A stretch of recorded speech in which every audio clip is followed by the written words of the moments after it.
ناظرین، اللہ کا ذکر اور شکر ایک مسلمان کی زندگی کا لازمی حصہ ہے۔ ذکر دل کو سکون اور روح کو اطمینان عطا کرتا ہے، جبکہ شکر گزاری اللہ کی مزید نعمتوں کا ذریعہ بنتی ہے۔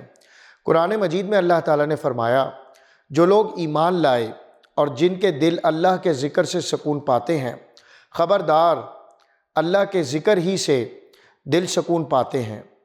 اللہ تعالیٰ نے شکر کی اہمیت کو بیان کرتے ہوئے فرمایا، اگر تم شکر ادا کرو گے تو میں تمہیں اور زیادہ دوں گا۔ رسول اللہ صلی اللہ علیہ وسلم نے فرمایا، سب سے بہترین کلام جو میں نے اور مجھ سے پہلے نبیوں نے کہا، لا الہ الا اللہ۔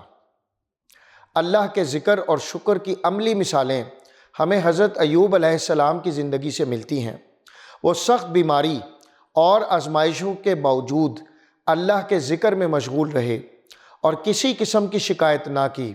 اللہ اکبر! اللہ نے ان کے صبر اور شکر کے بدلے انہیں صحت، مال اور نعمتوں سے نوازا۔ مثال کے طور پر، اگر کوئی شخص اپنی روزمرہ زندگی میں الحمدللہ کہہ کر اللہ کا شکر ادا کرے تو یہ نہ صرف اس کے دل کو اطمینان دے گا بلکہ اس کے رزق اور نعمتوں میں بھی برکت پیدا کر دے گا۔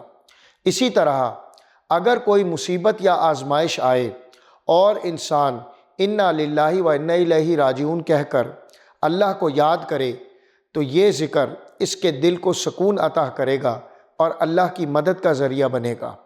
الغرض ناظرین، اللہ کا ذکر اور شکر ایک مسلمان کو دنیا اور آخرت میں کامیابی کی ضمانت دیتا ہے۔ ہمیں چاہیے کہ ہم ہر حال میں اللہ کا ذکر کریں اور اس کی نعمتوں کا شکر ادا کریں تاکہ وہ ہم پر اپنی رحمتوں اور برکتوں کا نزول فرماتا رہے۔ اللہ تعالی ہمیں ذکر اور شکر کرنے کی توفیق عطا فرمائے۔ آمین یا رب العالمین۔